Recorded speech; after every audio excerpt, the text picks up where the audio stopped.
Hello my friend. आज हम आपको इस वीडियो में अनपेड सेलर असंगत विक्रेता कौन है और उसके अधिकार क्या हैं, इसकी चर्चा करेंगे। इससे संबंधित प्रोविजन माल विक्रय अधिनियम की धारा 45 से लेकर के 54 45 टू 54 के बीच में उपबंधित है। इसमें हम तीन चीजों पे चर्चा करेंगे, तीन बातों पे चर्चा करेंगे। एक, अनपेड सेलर कौन है, अनपेड सेलर के अधिकार क्या हैं और उनके अधिकारों पे किस प्रकार की रोक लगाई गई है या वो अधिकार उनके समाप्त कर दिए जाए। प्रोविजन 44 55 टू 54, इसकी जो परिभाषा है 45 में है। अधिकार तीन है। नंबर एक, धारणाधिकार, राइट टू लैंड, रास्ते में माल रोकने का अधिकार और पुनर्विक्रय का अधिकार, right to stoppage in transit and right to resale. अगर हम एक एक अधिकार की चर्चा करें, धारणाधिकार, या उसके पहले आप ये समझिए व्यवहारिक भाषा में कि अनपेड सेलर है कौन, जो सेक्शन 145 में परिभाषित है। उसके अकॉर्डिंग माल का जो विक्रेता है, यदि उसने उस माल की कीमत को ना प्राप्त किया हो अथवा यदि भुगतान विनिमय या चेक या किसी अन्य नेगोशिएबल इंस्ट्रूमेंट के माध्यम से है और वो उसका भुगतान ना हो पाया हो या डिसऑनर हो गया हो, इन परिस्थितियों में ऐसा विक्रेता अनपेड सेलर कहलाता है। व्यवहारिक दृष्टिकोण से देखें तो उसको आप ऐसे भी समझ सकते हैं, जब कोई व्यक्ति अपने माल को बेचता है, विक्रय क्या है? विक्रय मूल्य के बदले में संपत्ति के स्वामित्व का अंतरण है, प्रतिफल के बदले स्वामित्व का अंतरण है। यानी मूल्य तो मिलना चाहिए, मूल्य मिला नहीं, संविदा हो गई। तो अगर उस संपत्ति का, माल का भुगतान जो होना है, कीमत जो मिलनी है, अगर उस सेलर को नहीं मिलती है तो ऐसा सेलर अनपेड सेलर, बिना भुगतान का विक्रेता या असंगत विक्रेता कहलाता है। यही बात सेक्शन 45 में ऊपर है। इसके तीन राइट्स हैं, राइट टू लैंड धारणाधिकार, right to stoppage in transit माल को रास्ते में रोकने का अधिकार एंड राइट टू रीसेल विक्रय का अधिकार। अगर हम धारणाधिकार की बात करें तो धारणाधिकार का अर्थ है माल पर कब्जा बनाए रखने का अधिकार। इसका प्रोविजन माल विक्रय अधिनियम की धारा 47 में। माल पर कब्जा बनाए रखने वाला असंगत विक्रेता निम्नलिखित परिस्थितियों में कीमत की अदायगी न होने तक माल पर कब्जा बनाए रख सकता है। तीन परिस्थितियां हैं। नंबर एक, जब माल उधार न बेचा गया हो। नंबर दो, माल उधार बेचा गया हो परंतु उधार की अवधि समाप्त हो गई हो। नंबर तीन, क्रेता दिवालिया हो गया हो। नंबर चार, जब उसका माल पर कब्जा एजेंट या उपनीति बेली की हैसियत से हो। धारणाधिकार का प्रयोग केवल माल के मूल्य के लिए किया जा सकता है, किसी अन्य प्रयोजन के लिए नहीं किया जा सकता। इसमें एक महत्वपूर्ण लीडिंग केस था, Thoms versus British Empire Shipping Company Limited. ये 1860 का केस है। इस मामले में हाउस ऑफ लॉर्ड्स ने कहा कि जब विक्रेता को भुगतान दे दिया गया हो तब वह माल को धारणाधिकार की अवधि में रखने के लिए जो खर्चा हुआ है, उस खर्चे को प्राप्त करने के लिए माल को कब्जे में नहीं रख सकता। अब एक दूसरा सवाल आता है कि क्या भागिक परिदान यानी आंशिक मूल्य का भुगतान किया गया हो तो आंशिक वस्तु की डिलीवरी की गई हो तो क्या जो बचा हुआ मूल्य है, अगर वो पेमेंट नहीं है, क्या उसके बदले में कुछ वस्तु को रोका जा सकता है? यानी आंशिक पेमेंट, पार्टली पेमेंट और पार्टली वस्तु को रोकने का अधिकार क्या है? इसके संबंध में सेक्शन 48 बिल्कुल स्पष्ट कहती है कि ऐसा विक्रेता कर सकता है। यानी यदि माल का कुछ अंश वो रोक सकता है शेष भुगतान को प्राप्त करने के लिए। इसके संदर्भ में भी एक बहुत महत्वपूर्ण लीडिंग केस है ग्रीस वर्सेस रिचर्डसन, 1877 का 1877 का केस है।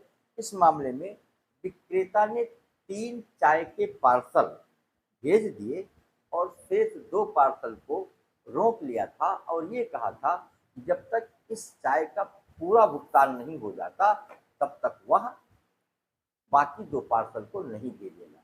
मामला न्यायालय में गया। न्यायालय ने निर्णय किया कि विक्रेता ने कोई गलत नहीं किया था, विक्रेता को माल के भुगतान, पूर्णतः माल का भुगतान प्राप्त कर लेने तक माल को रोकने का अधिकार है। अब एक बात आती है कि जिस अधिकार का प्रयोग विक्रेता कर रहा है ये समाप्त कब हो जाता है, यानी धारणाधिकार के अधिकार की समाप्ति कब हो जाती है। इसके provision section 49(1)A, 49(1)B, 49(1)C और 49(1)D। 4 परिस्थितियां ऐसी हैं जब असंगत विक्रेता, अनपेड सेलर का जो धारणाधिकार है वो समाप्त समझा जाता है। पहला, माल वाहक को या अन्य किसी वेली को दे देने पर धारणाधिकार समाप्त हो जाता है, यानी उसने अपने पास से माल को किसी दूसरे व्यक्ति को डिलीवर करने के लिए अगर सौंप दिया है तो फिर धारणाधिकार का अधिकार समाप्त हो जाता है। दूसरा, जब विक्रेता माल को अधिवहन में रोक लेने कर कब्जा प्राप्त कर लेता है उसे पुनः धारणाधिकार का अधिकार प्राप्त हो जाता है। यानी ये 2 बातें कह रहे हैं। एक बात तो ये कि अगर विक्रेता ने माल को किसी वाहक को सौंप दिया है कि आप इसको ले जाके क्रेता को सौंप दो, तो जैसे ही वो किसी दूसरे को कब्जे में दे देता है तो धारणाधिकार का समाप्त हो जाता है। लेकिन अगर उस माल को रास्ते में रोक लेता है, यानी राइट टू जो ट्रांजिट है, रास्ते में रोकने का जो अधिकार उसका है, अगर अगर अगर उस अधिकार का प्रयोग करके माल को रोक लेता है तो पुनः उसका धारणाधिकार का अधिकार जागृत हो जाता है। ये बात इसमें ठीक है। दूसरा क्या है, क्रेता या उसके एजेंट द्वारा कब्जा प्राप्त कर लेने, यानी विक्रेता के माल को यदि क्रेता ने पोजीशन में ले लिया है अथवा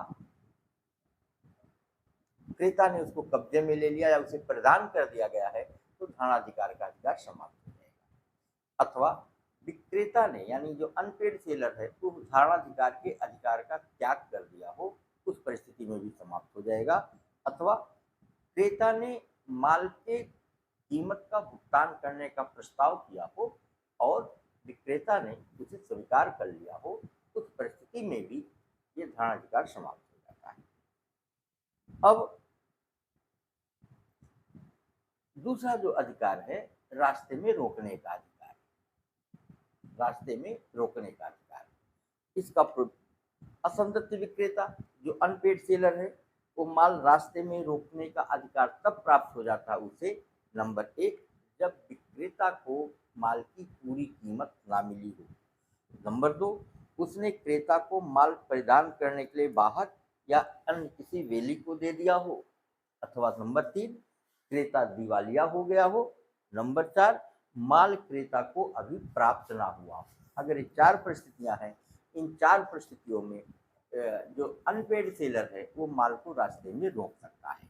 इस पे भी एक बहुत महत्वपूर्ण लीडिंग केस है, लायंस वर्सेस हॉफलैंड 1890 का केस है। इसमें क्रेता सिडनी में था, उसने विक्रेता को माल सिडनी भेजने को कहा जहां से उसे कैम्बरले जाना था और क्रेता को भी सिडनी से कैम्बरले माल वाले जहाज से जाना था। क्रेता दिवालिया हो गया। विक्रेता ने माल को रास्ते में रोकने का संदेश भेजा। अब इसका विरोध क्रेता ने किया। क्रेता का तर्क था कि जिस जहाज से वो सिडनी से कैम्बरले जा रहा था उस जहाज में माल भी था और उसमें क्रेता भी था। इसका मतलब ये था कि माल क्रेता के कब्जे में था और इस परिस्थिति में विक्रेता को माल रास्ते में रोकने का कोई अधिकार नहीं था। क्रेता का कहना ठीक था। न्यायालय के सामने विचार बात ये थी कि जिस जहाज में माल और क्रेता दोनों जा रहा था, वास्तव में वह क्रेता माल को लेके जा रहा था कि जहाज माल और क्रेता दोनों को लेके जा रहा था। न्यायालय ने कहा कि जहाज माल और क्रेता दोनों को लेके जा रहा था, वास्तव में क्रेता माल को लेके नहीं जा रहा था, इसलिए विक्रेता का जो रास्ते में रोकने का अधिकार था वो जायज था। इसी प्रकार से क्रेता द्वारा माल रास्ते में ही ले लेने पर, यदि क्रेता ने माल को वाहक से रास्ते में ही प्राप्त कर लिया है तो विक्रेता के अधिवहन का अधिकार समाप्त हो जाता है, यद्यपि विक्रेता के प्रति ऐसी स्थिति में वो दायी हो जाएगा। तीसरा पॉइंट है कि क्रेता के प्रति माल की अस्वीकृति हो जाने पर इस स्थिति में भी रास्ते में रोकने का अधिकार समाप्त हो जाएगा। इस मामले में भी एक बहुत महत्वपूर्ण लीडिंग केस है, व्हाइटहेड एंड एंडरसन, ये 1842 का केस है।